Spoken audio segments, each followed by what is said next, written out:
Bam, there it is. So welcome everyone. This event is hosted by the Costa Rica Project, and the Costa Rica Project is a global initiative of people interested in the things that we are interested in. Building community, healing ourselves and the planet, doing fun work, and cool life-changing projects together. You can visit us at www.thecostaricaproject.com. And just wanted to thank Big Marker for allowing us to host this event, and thank Hector for just kind of leading us in this project here and really being an integral part in this webinar for tribal leadership. So the objective of our webinar series is to present thought-provoking, conscious-raising material that connects us all. In the CRP, we love action, so we invite everyone to be inspired to take with you today one idea that you will immediately put into action. We can brainstorm ideas at the end too. So yeah, let's get started.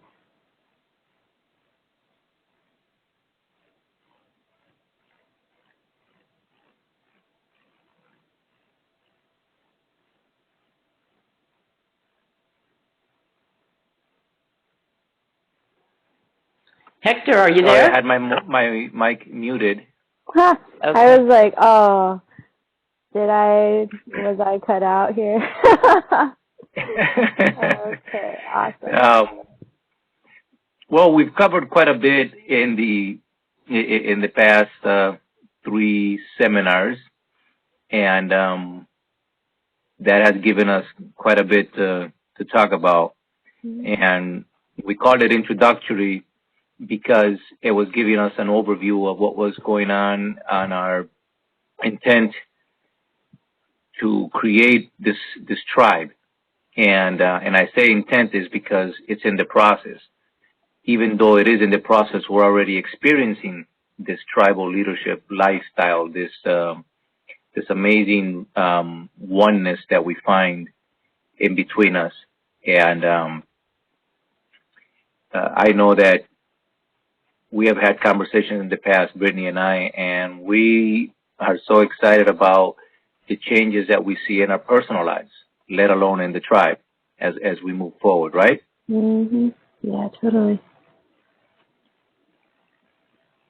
So, you know what's really interesting about this, Brittany, is that we use these terms, tribal leadership and triads and all these things, and yet this is something that everybody does naturally. I don't think that sometimes we realize it until somebody points it out. You remember somebody in the book was saying that the authors were pointing out to an individual that they did this, and then he realized that nobody had ever mentioned it, and at the moment he realized it, the CEO that they were talking about, he says, I even do this with my wife and my mother-in-law. I create triads all the times. So it was very natural for him to do it. And so that's why we mean leveraging natural groups. When I have today was a perfect example. Brittany calls me all excited and says, oh, I'm watching this documentary, and Pele is in it.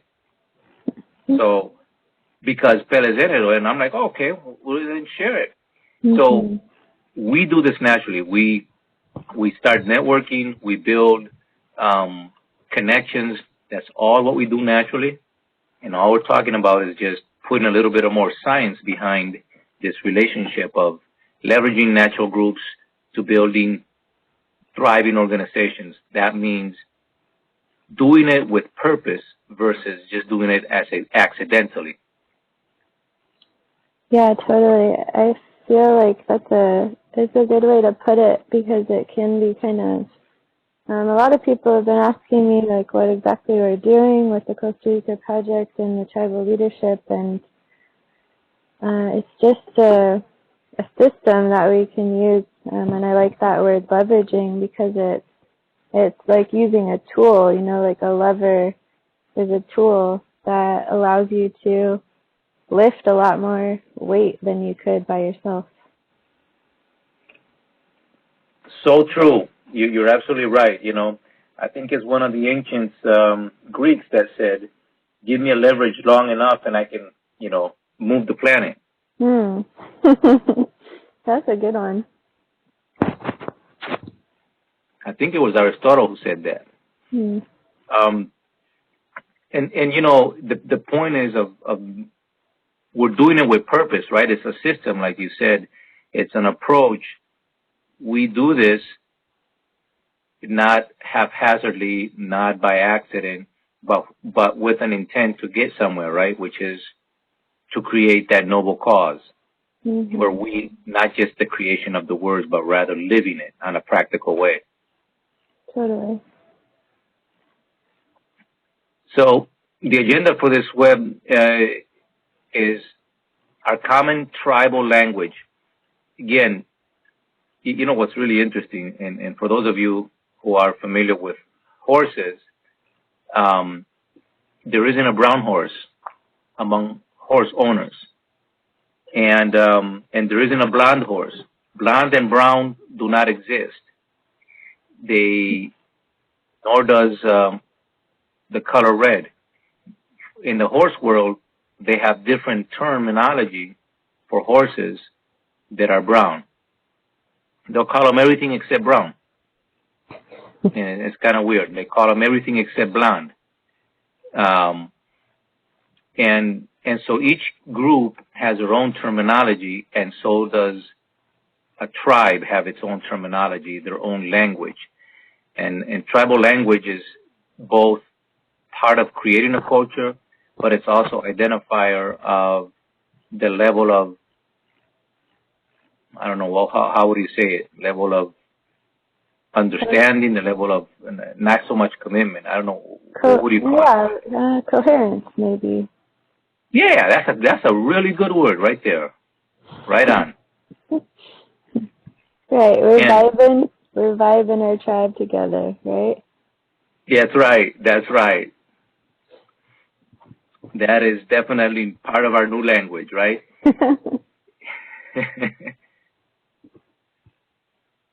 And we want to cover this thing about the tribal culture because we're all in tribes, whether we realize it or not. Gangs are tribes, right? Mm-hmm. And so our corporations are tribes as well. They may not use that language, but they are in fact a tribe. But the tribe that we want to aspire to be is a stage 4 and 5. Because in there is where life really gets vibing, like you were saying, right, Brittany? That's right. And, the energy comes from, just like in the body, which is really cool. When you think about the body, right, we look at trillions of cells in our body, and those are the individuals. Or we can look at each one of us as an individual and the tribe as the body. So the energy flows from our triad work and how we connect with one another. So the building of our tribe, let's just go real quick. Funny as it may seem, 5 bullet points here. Our noble cause. Our noble cause is what joins us together. And that is, we are brought together by our passion for thriving lives that are free of toxins and everything else, right? The passions that we have about detox, that's what brought us together. And did you want to say something? Oh, no, I mean, yeah, that's our noble cause, right, is bonded by our passion to create a legacy of conscious and healthy living. And pretty much, I mean, yeah, it's just like the core, the noble cause that unites us. Right. Right, and as Carolyn has said many times, it's a three-section, right? We're bonded together to create a legacy, you know, and to have thriving and living in an environment that really makes sense to us. And so that's what drives us. A noble cause is what we aspire to be. Our core values are the things that we live by. Our triad networking is how we function with one another. And the stages is how we grow to a higher level of relationship. Thriving organization, meaning, you know, a healthy body looks good, feels good, smells good, right? Everything about somebody who's healthy, you can see it in their face. They have a special glow, and their eyes are bright. And that's what we're trying to do, is create an organization that's not tagged down by bureaucracy, but that we're naturally creating these things that we do. This vibe of a tribe that happens naturally rather than forced labor, if you will.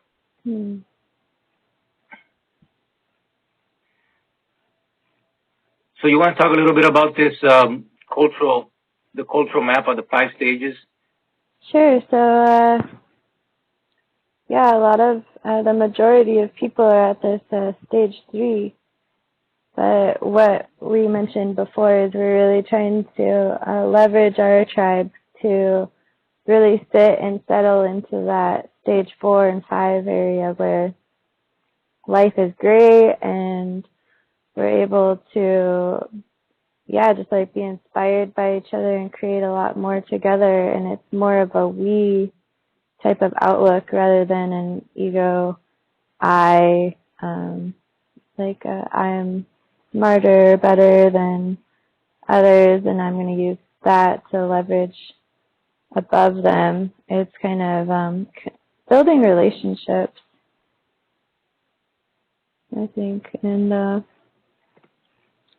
you know, Brittany, what's really strange about this is that you're absolutely right. It's not about ego, but here's almost a catch-22, or rather a fine line, that you cannot ascend to a stage 3 and rather stage 4 and 5 unless you have reached the level of stage 3, which is, according to this map, right, says it's called the lone warrior, and that's a little bit of ego. But you have to be, let me put it to you this way: you have to have a healthy dose of egotisticalness in order for you to be able to be selfless and give to others. Because if I don't have from where to give, then I'm always seeking to take. Does that make sense? yeah, that's totally a good point. Yeah, when you become an expert in something, or you, just like really become good at something, then that makes it easier for you to connect with others too. And makes others want to connect with you. So I think that's pretty important step too. Yeah, so while stage 3 is, I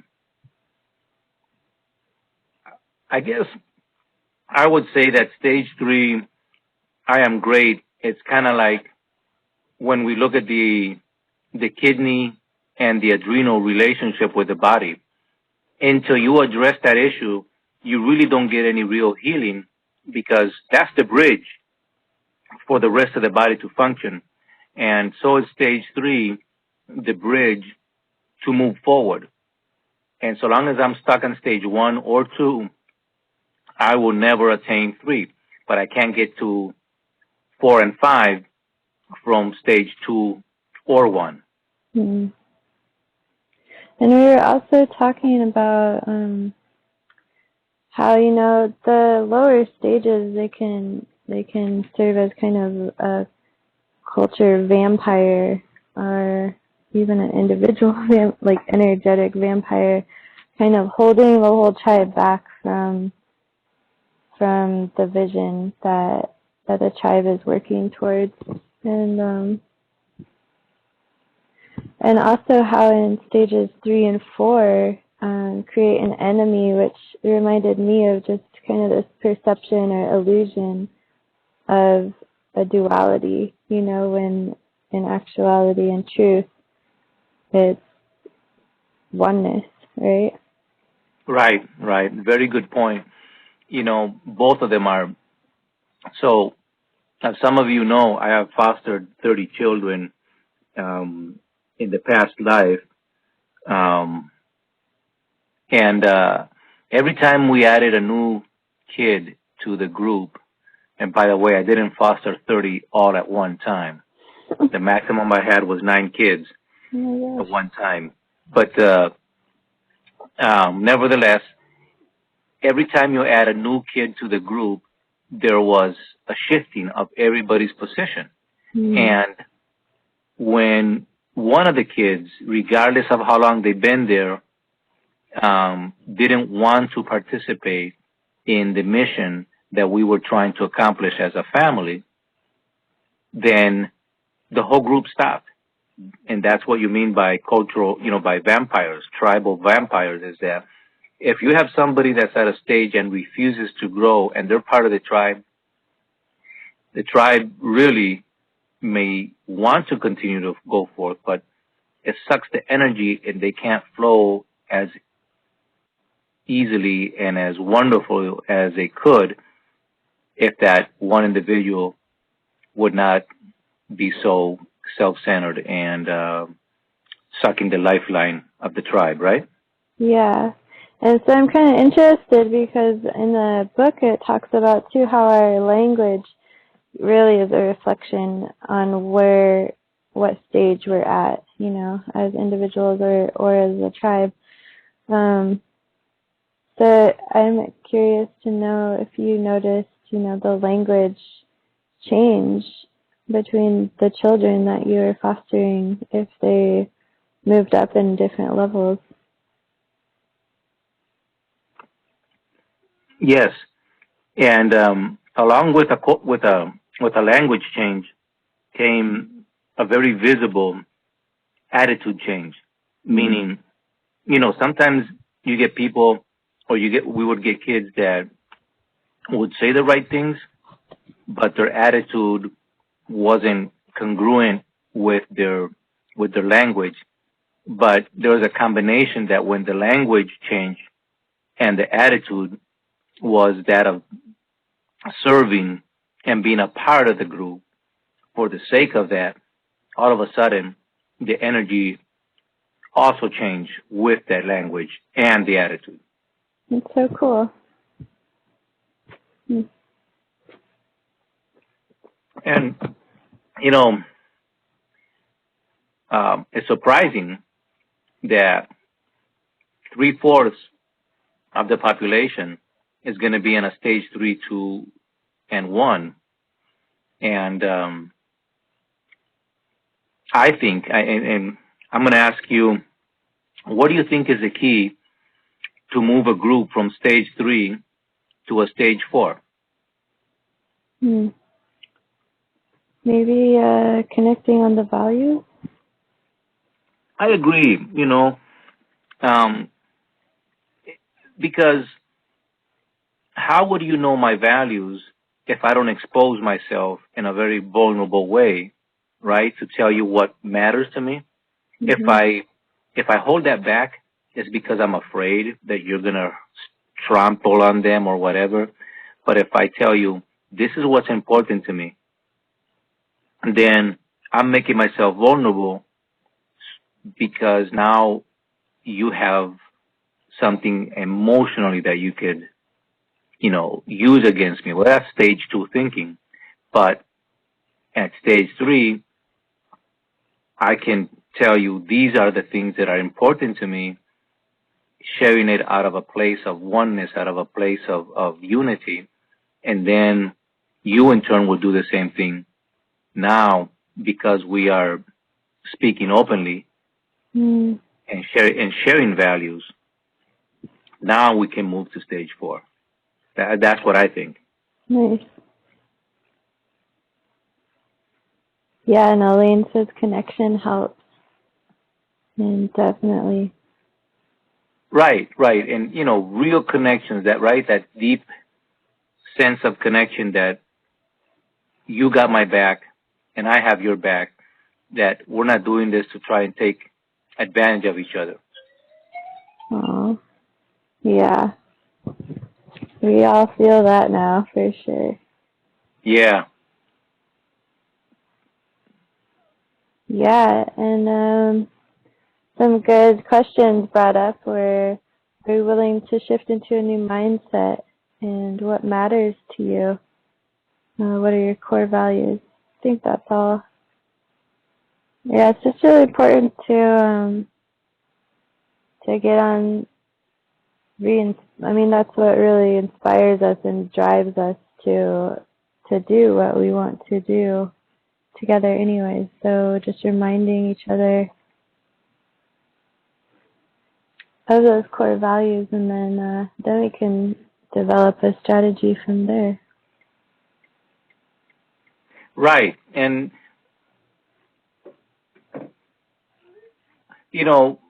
I would say that one of the greatest things about getting to a stage 4 is that when we open up and we share our values, we then create this place that it's not about me being the big shot, right, big daddy, but it's about us having a greatness together that none of us can achieve without each other. Mm-hmm. Yeah.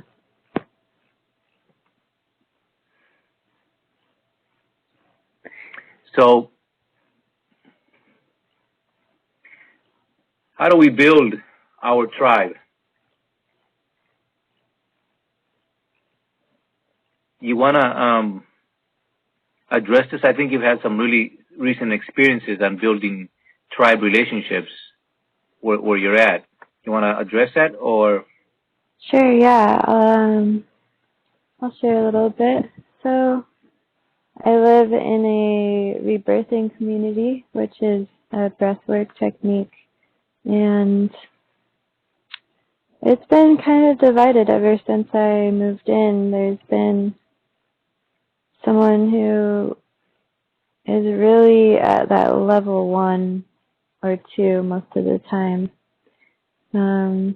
Doesn't even really want to be in community, and yeah, it's just really interesting.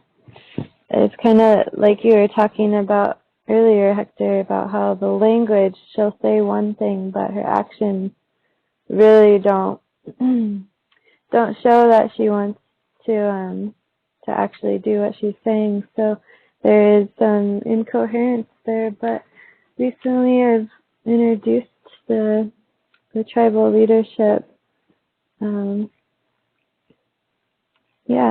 system, and we also had a new director come into this house as well, so it's all kind of worked together, and the new director has also read the book now, so it's been changing slowly. There's a training going on right now, so things switch up too with more people, and it kind of gets us back in line with what our values really are, because then we can kind of put our own drama or whatever to the side while we're focused on our values of providing people with a nice training, a nice rebirthing experience.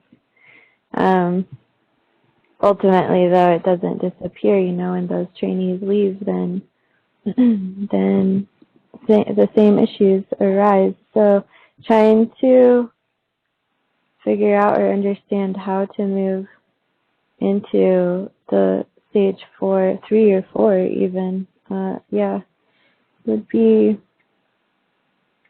is kind of where we're at right now. And if you were to ask those people before you share the book and just kind of give them the map of where they're at, I believe that some of those people that are at stages 2 consistently would say that they were at a stage 3, perhaps even at a stage 4, because they're part of a community, not realizing that their language and their attitude hovers more around a 2 rather than a 3, right? Yeah. And frankly, I say that because that was my experience. When I read the book, I had to realize that, yeah, I was at a stage 3. I am great in several different areas of my life as an athlete. At that time, I was a professional boxer. As a business owner, at that time, I was making 6-figure income with a horse business that I had, and I'm not saying these things to impress, but to impress upon you that we can achieve greatness within ourselves and still be at a stage 2. Because I was, thinking of scarcity mentality. Oh, well, I have to do all of this myself and I got to keep all the secrets because somebody's going to come and take it. That's stage 2 thinking. So somebody from the outside will look at me and go, oh, okay, you're stage 3, sometimes, not all the time. And the book helped me realize, wait a second, you need to make some changes in your life to really walk at a higher level if that's what I really wanted, right? And that's, in fact, what I wanted. I didn't want to, why get to the top and be alone when you can be at the top with a bunch of people that you love to be with? That's the whole point. Isn't it? Totally. That's why we're doing this. When it's all said and done, I want to hang out with you rather than, like I've said before, let's go split wood together. Yeah. And have a good time at it, right? Yep, we will. So, you think about that. How many people can you talk to that you work with? Oh, yeah, I just want to go split wood because I think it's fun. Well, why can't we build a life where we can do that together? Yeah, totally. And go ahead. I was just going to mention how this chart, too, that we have up on the slide is a little different than the last one, too, because it has 6 stages. So there's, the last stage is kind of your service to humanity when, it's kind of that utopian mindset, which I'm sure, like, a lot of us have somewhere within us, that vision of, just being able to live in service, totally sitting in our own passion or our bliss, like following our bliss and what really moves us or speaks to us. And that's when a lot of, the magic happens. Absolutely. Why can't we? So somebody give me a good reason why can't we? You know what I'm saying? Totally. So if we never try, we will never find out. We will definitely stay at stage 2, at the very best at stage 3. But why shouldn't we give this a try wholeheartedly with all our heart, soul, and mind to say, look, let's build this utopia where we all have fun, where we're all winning, where we're all, bonded by our passion, living and leaving a legacy for those that we love and those that we don't know, but we still love them too. Yeah. And, in the past conversations, I think it was you who quoted, that Gandhi, who said, let us be the change that we want to see in the world. So in order to do that, we have to take risk on one another. I have to take a risk on you to trust you enough, right? To hurt me so that we can build it together. But if I'm always holding, all my secrets inside, then they're always secret and nobody knows them. It's interesting that you brought up trust because I remember reading that, when you get to those higher levels, 4, 5, 6, you don't have to earn each other's trust. It's just given. And, yes. And I think that's really important. Yes, absolutely. Something that I was thinking about this whole week, and I don't know why, but I'm going to try and share this here, is the difference in between secrets and sacred. Mm-hmm. If in martial arts, we talk a lot about, learn the secrets of this style and learn the secrets of power punching, and we use it as a carrot or as a bait. But when we take the things that are secret or private and we share them in the sense of what we're talking about here, they become sacred. Meaning, when I share from a place of trust, it's not a secret that can be violated. It is something that becomes sacred in between us. Mm. Yeah, that totally shifts the whole mindset there. Doesn't it? I think it does.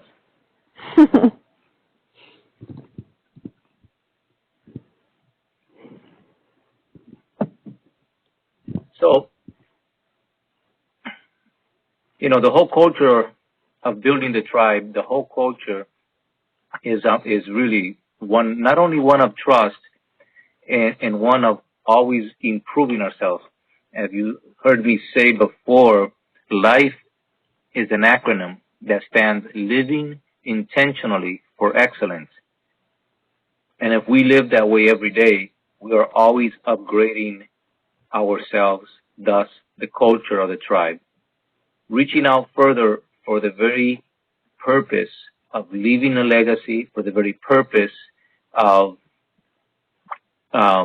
affecting the world to such a level that we are living a healthy life, and not just in the body, but in every aspect of in every sphere of influence, mental, emotional, whatever you want to call it. And I think that's the goal and that's the alignment, isn't it? Mm-hmm.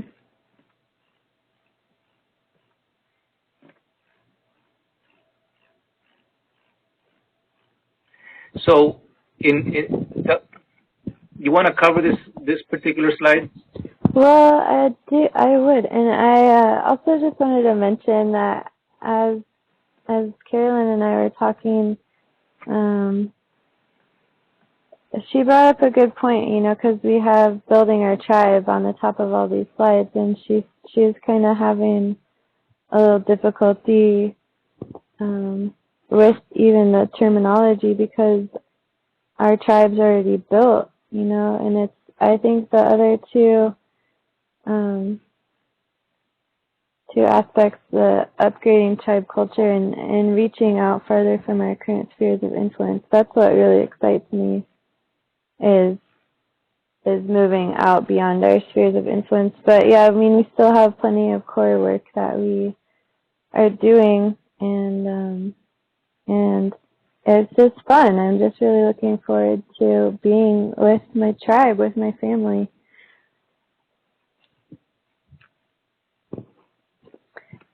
So, building blocks, of course, we have to take some baby steps here. But figuring out how we can earn a living doing what we love to do and what makes us happy so that we can continue to be in the flow. And also how our influence is much greater than teams. How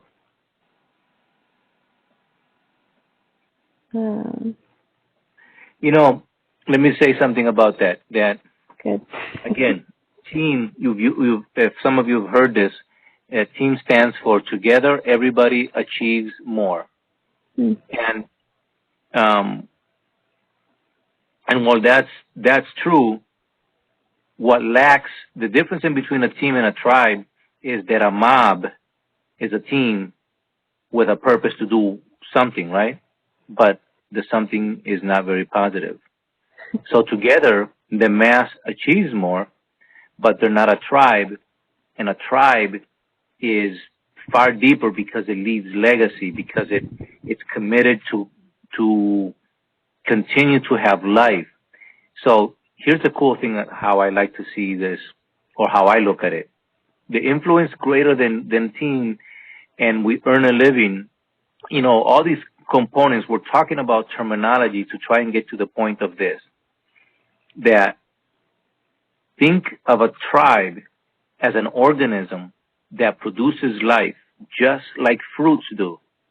You take a fruit off the tree and you throw it in the ground, it'll grow another tree. Mm-hmm. But we can't do that with a piece of meat. And so, a team, a mob will not produce of its own kind and produce more. We leave legacy by the very nature of who we are. And that's how I see a tribe. Hmm. The point is, the team is an organism, like a fruit has seeds producing of our own kind. Yes. Thank you, Carolyn. Yeah, totally. And all that potential that a seed has, right? I mean, fruit, I'm so happy that we're in the fruit world because it's so many abundant analogies that we can use. Yeah, you're right. The analogies seem never to end, and that's what's cool about that is shifting out of the mindset of scarcity. With these big corporations and everything, because they need an enemy in order to motivate people to fight. Right? Mm-hmm. It's them against us, and therefore, if we gather together, and we will get our piece before they take it all. And in the world of fruitarianism, in the world of abundance, we know that there's space for everybody, and there's plenty to share. And if there isn't, we'll plant it because it'll grow. Exactly. Yeah, it's like you're part of the tribe, and we'll take care of you, right? That's it. That's it. And that's where that mutual reverberating comes into place, right? Mm-hmm. You part of the tribe, we'll take care of you because we know you will take care of us. It's all this constant exchange of energy. Mm-hmm. So, oh, go ahead. Go ahead. I just wanted to say, in terms of how much work gets done, it's interesting because the concept, again, the attitude is what's different. Work is getting done. The difference is we can't call it work. Mm-hmm. How can you call work something that you enjoy? Mm-hmm.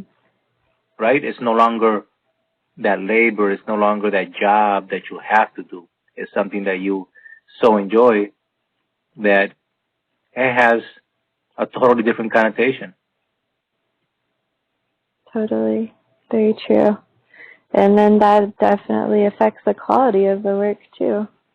Absolutely. Big time, big time. When I had my my horse business, I would get up at before the sun would come up, and I would go to bed after the sun would go down, and I had so much energy. I didn't know where it was coming from because a lot of times I wasn't even eating, and I was doing a lot of hard labor, but I enjoyed it because of the passion, and the sheer enjoyment of doing something and being on the outside. Nice. So, and therefore, right, quality is expressed because it's not a task that you have to accomplish in order to get paid. Mm-hmm. Yeah, totally.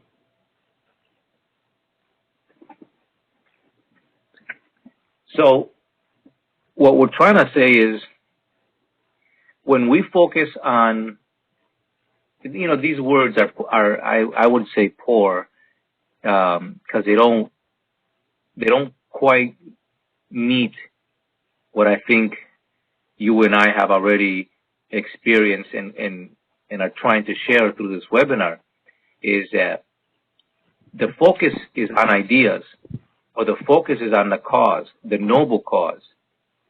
And this idea is not an idea of just building a tribe, but rather the ideology of living in this environment where we are all bounded by our passion and leaving a legacy and having freaking so much fun that we can't stand it.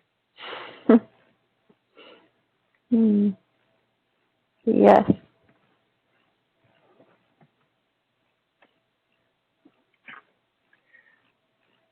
So, do you want to start talking about triads, or you want me to just jump in there? I think you should, since you have a good story about this. Absolutely. It is so cool to see how. So first of all, the triad networking, it's just that first when I see it like a half of a diamond, or the half section of a vortex, right? The bottom section of a vortex, and you need the other side to move that energy through. Triads are the little cells, the smallest component of our tribe, and each triad is composed of 3 individuals, right? 3 cells that reach out and connect to other cells. And so, if you have that consistent relationship like that, it just automatically grows because you connect to somebody knows somebody else, and they connect you to that person, and the next thing you know, you have something like Facebook, you have something like LinkedIn, where you may not know somebody, but you're interested in an area, and there are 2 people removed from you. You can ask a connection through that. That's how Triad networking works, just like LinkedIn. And in this was a beautiful story is that I connected to Carolyn about this, this being Costa Rica, and as we talked about it, then other people got involved, and I had seen that Brittany had put out a cool webinar, and as we were talking about moving forward with the webinar presentation, it was Carolyn who suggested, get Brittany involved and see if she wants to be a part of this. And look, we've built, it's not just a basic, okay, we're working together on making a webinar because we all have the same interests. There's a friendship level that I feel with somebody who lives in a different state, that has a different lifestyle in a sense, because there's an age difference in between me and Brittany. But I consider her my friend. We've talked about some really cool things. We share some similar ideologies, and this wood thing has become a personal joke in between me and her, where I'll send her pictures of my wood pile when I'm working on it, and she does the same thing. It's to some people it might seem silly, but that's significant to us. We're building a friendship out of building a triad. That, to me, is very cool. Mm. Yeah, and even just meeting with Carolyn the other day, it's like,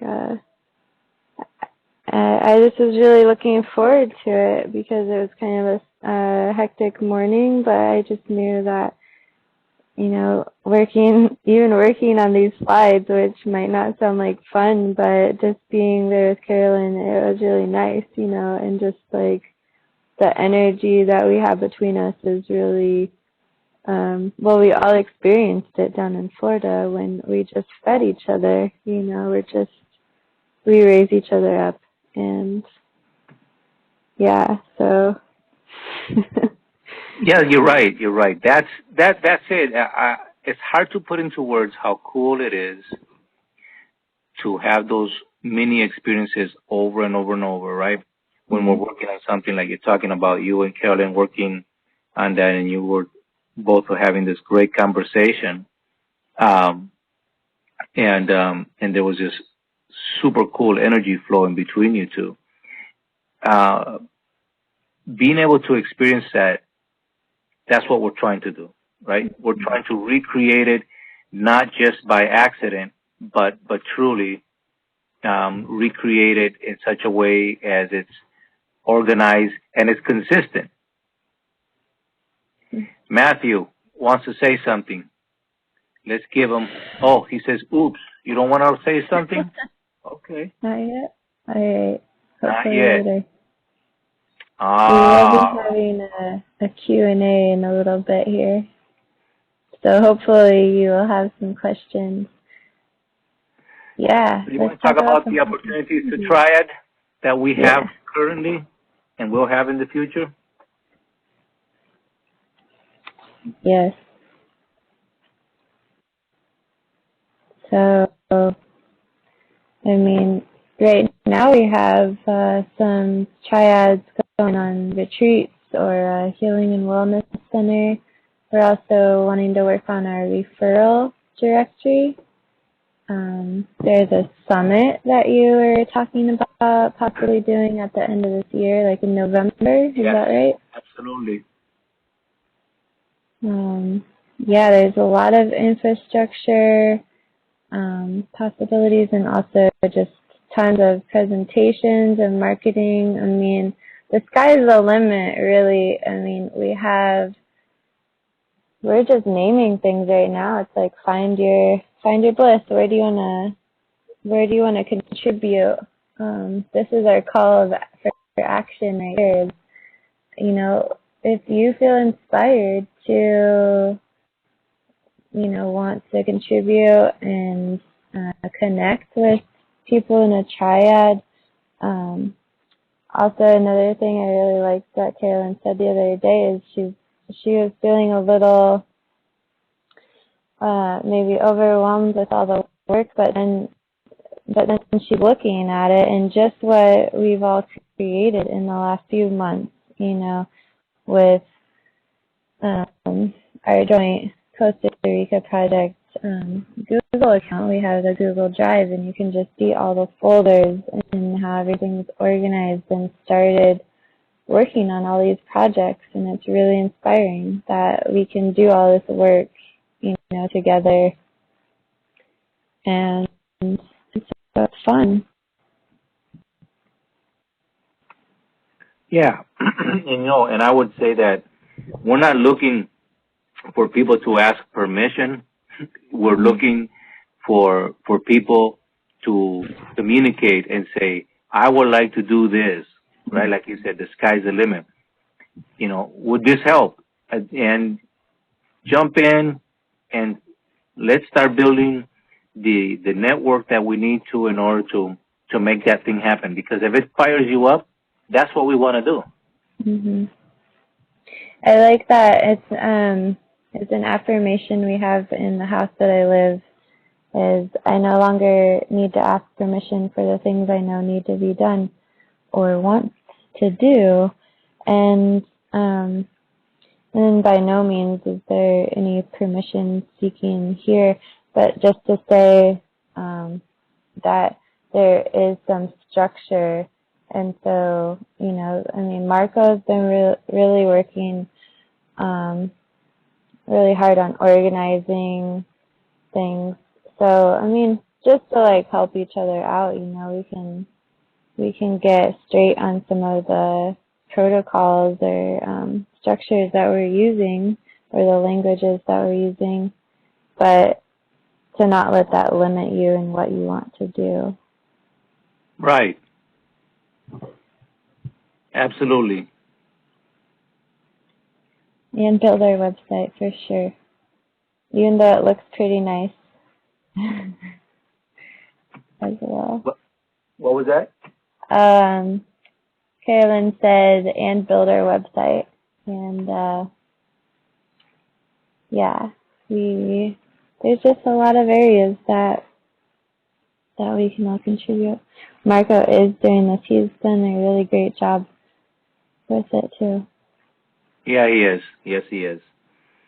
And I'd like to give a shout out to Marco too for all of his hard work, and just to like send him some healing energy as well as to his mother, as she just had. Well, we're all family here, but she had a stroke this morning, so just to send Marco some love. Marco's mother, Elaine. Correct. Yes, and I know that Marco was up to 1 o'clock this morning, taking care of clients and doing some other stuff, and he was texting me. I'm like, man, you need to go to bed, guy. And so he does put in a lot of work for the tribe, and absolutely, let's all remember his mother and send some healing vibes in that direction. So we meet again for the last of the tribal leadership, Triad networking, how it works and how to implement them is what we're going to be covering. What do we need to be a thriving tribal organization?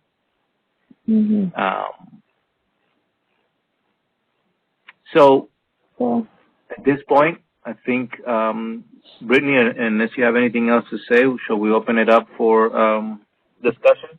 Yeah, I just wanted to say thank you, Hector, for helping to co-lead this.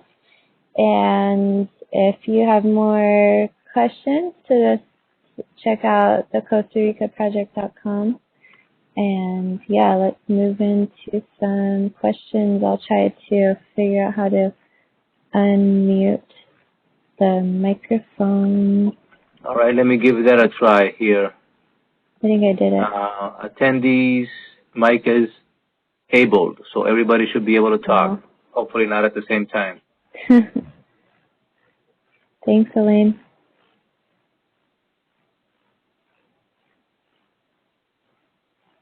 All right, Matthew, now it's your turn to talk.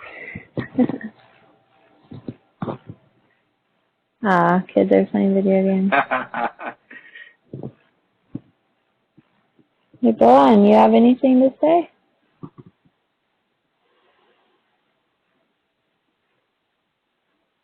Maybe. Well, all I have to say then is that, Rome was not built in a day. And we can look at a building being built in many different ways. We can look at it as, crap, I got a job to do and I got to put these stupid bricks together. Or we can look at it with the pride of, I'm building the greatest building that people are going to work and live and make money for their families. So 2 bricklayers can have totally different attitudes about putting in that energy into a building. And in this tribe that we're talking about, it's the same thing. We can have one attitude or the other. But what we can't do is hold 2 opposing attitudes and move in one congruent direction. What was that? It's all about the mindset. It really is, isn't it? Yeah. We have to, we have to acknowledge that's possible, and we vision that it's possible, and now we are in the stage of making it possible. So right. The foundation has been laid, and now We just need other people to come in and start laying down bricks and working together. Yes. Well, Carolyn, Make Carolyn here, can you hear me? yeah. Hey, I read a book one time. The title of it was Attitude is Altitude, with the idea that, you know, you have a choice as to whether you're going to have a good uplifting attitude or whether it's going to be kind of down in the dumpers. So I totally get that whole thing about mindset and attitude. You know, like Brittany and I were involved with quite a bit of tribal meetings this week, as well as she was in a lot of meetings for her community, and it was, you know, it's reminding ourselves that meetings aren't drudgery when we come in with the mindset or attitude that we're playing and having fun and doing something that really has a noble cause behind it. And so therefore, you know, it's about the relationship and the joy we have in the relationship as we meet together. And then the work becomes just, you know, the fun play and result that we see as we keep repeating ourselves by meeting and discussing and creating together. You know, it's like Hector was saying, Rome gets built. And it's really just been so much fun, and I'm really looking forward to more and more people, not just from our level 2 group, but as we reach out beyond our parameters to enfold as many people who align with our noble cause to get this work done. So please, anybody who you know, has a desire to get involved, even in a small way, we're open arms. We love you all, and we just love the vibe we feel when we're all together. And like I said, that's kind of the most important thing. Thanks, Elaine. Sorry. Sorry, thanks, Carolyn. Oh my gosh, I was reading Elaine's comment. Oh, well. Well, we'll talk later. We'll see you on March 1st. And invite somebody to come and join the tribe. We know everybody has a choice in how they want to invest their time, so we really appreciate you investing your time with us today. Thank you for that word. Yeah, and we love you all. Love you all. See you soon. Okay, take care. Bye-bye. Recording is off.